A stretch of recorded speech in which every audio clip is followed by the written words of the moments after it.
I found that the ability or the willingness to make a complete commitment to a job, a commitment to a relationship, a commitment to a profession, to make a commitment is one of the hardest things that human beings do. That very few people make commitments. That most people in this room, I hate to say it, most people in this room are not totally committed to their work. Oh yeah, they're doing it, they're in it, they're doing a reasonably good job, nobody's fired them yet, right? But they're not committed, their whole heart isn't into it. And yet no success is possible without commitment. Who is it that Emerson said that every great achievement is the triumph of enthusiasm? That the ability to commit yourself enthusiastically, wholeheartedly, 100% to what you want to do is the starting point of all achievement? That if you cannot commit yourself wholeheartedly, it probably means that it's not right for you? And that all of us in life seek for something that we can commit ourselves to. Alan Cox, in his book The Achievers, which came out last year, found that the executives in the corporations that he studied who achieved the very most in the shortest period of time had found the proper niche for themselves and had lost themselves in their work. Dr. Shirley Blotnick's study of self-made millionaires, 83 out of 1,500 people became self-made millionaires over 20 years.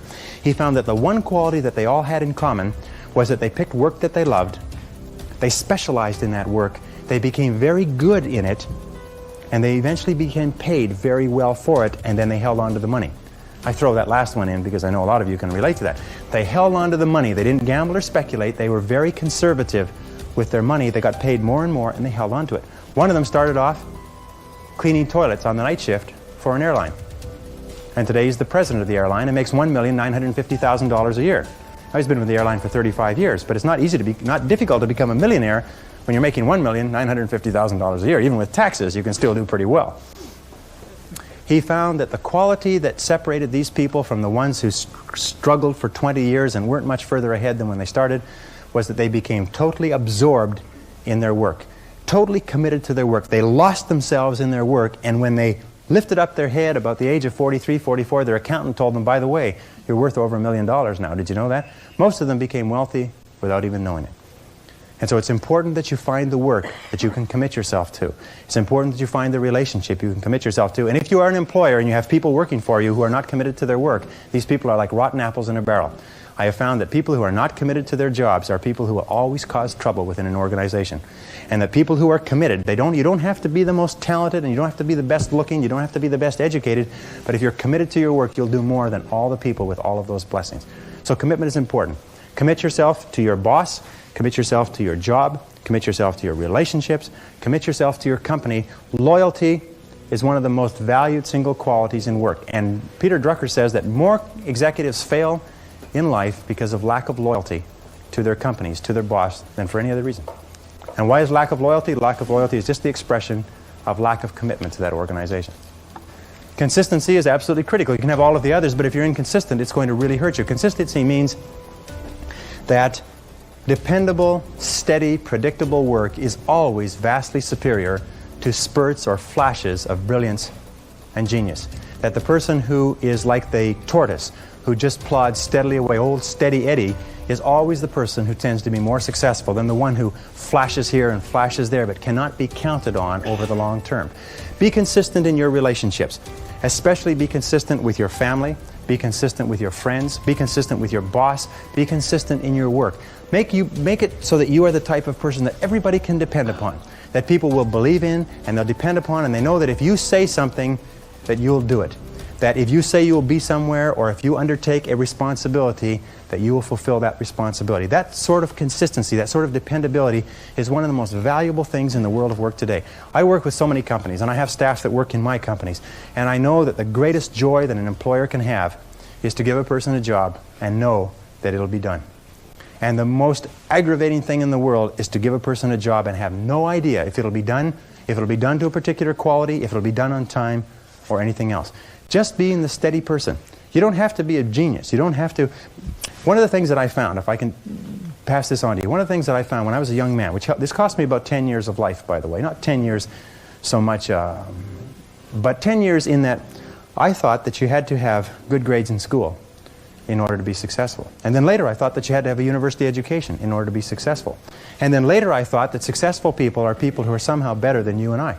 They somehow have unique talents, that somehow the gods have descended from Olympus and touched them on the heads. But one of the things that I found is that nobody is better than you or I. When you see men or women accomplishing great things, They're not better than you or I. They're not different from you or I. They're just doing things in a different way. You look at a person you went to school with who's now doing surgery as a doctor. The person's the same person, except that they've learned how to do surgery. You look at a person who you went to school with who is now an outstanding success in a particular field. All they've done is learned how to be a success in that field. And consistency. There's a law of accumulation in the universe, if I can pass this on. A law of accumulation that says that even though you do 100 things or 1,000 things that you don't see, eventually they accumulate and they gather a force of their own. That every single great accomplishment in life is the result of thousands of minor accomplishments that nobody ever sees.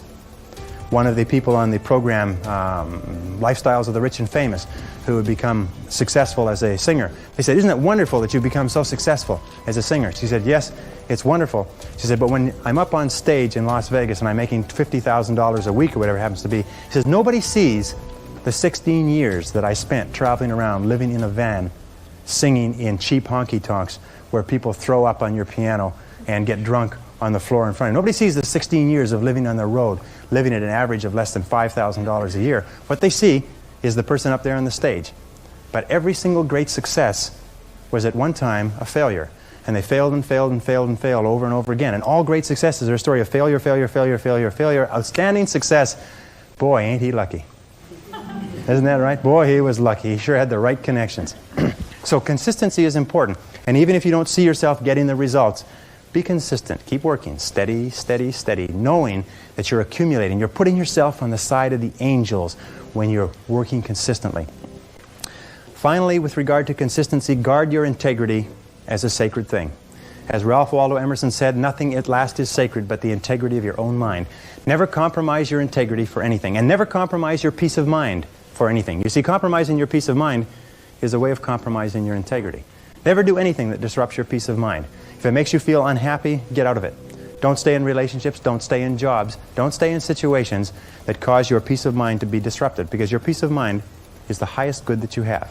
And a person who practices consistency consistently structures their life so what they are doing is being true to themselves. What they are doing is living up to the very best that is in them as a human being. And that takes tremendous courage. It takes tremendous courage because it's so easy to go along with the crowd. But you'll never be really happy unless you know that you are being true to yourself and completely true to yourself. Consideration is based on the fact that the quality of your relationships with other people more than anything else will determine your success in life. How well you get along with other human beings, your quality of interaction will determine your happiness, your success, your achievements, your wealth, and anything else. Charles Schwab, the founder of U.S. Steel, said that I will pay more for the ability to get along with others than for any other skill in America. And that's very, very true. Develop the people skills that you need to be successful. Take courses in communications. Take courses in effective listening. Take courses in public speaking. You know, one of the most important parts of communicating and getting along well with others is the size of your vocabulary. You've probably heard that before. The size of your vocabulary, your ability to express yourself orally, your ability to stand on your feet, your ability to write effectively and get your point across to others will have a tremendous impact on your life. Because you cannot imagine a successful person who cannot communicate effectively with other people. And you can develop the capacity to be an excellent communicator. If you were to learn one new word a day, if you were to make an effort by carrying a dictionary around, I have taught myself French, Spanish, German, and smatterings of about 10 other languages. And the way I taught myself that was I learned the basic vocabulary, I studied it, learned the basic vocabulary, and I carried a dictionary around with me. And every time I saw a word I didn't know, I looked it up in the dictionary. And within a very short period of time, I could eat, live, walk, talk, and speak fluently in those three societies. And I've traveled all over the world in those three languages.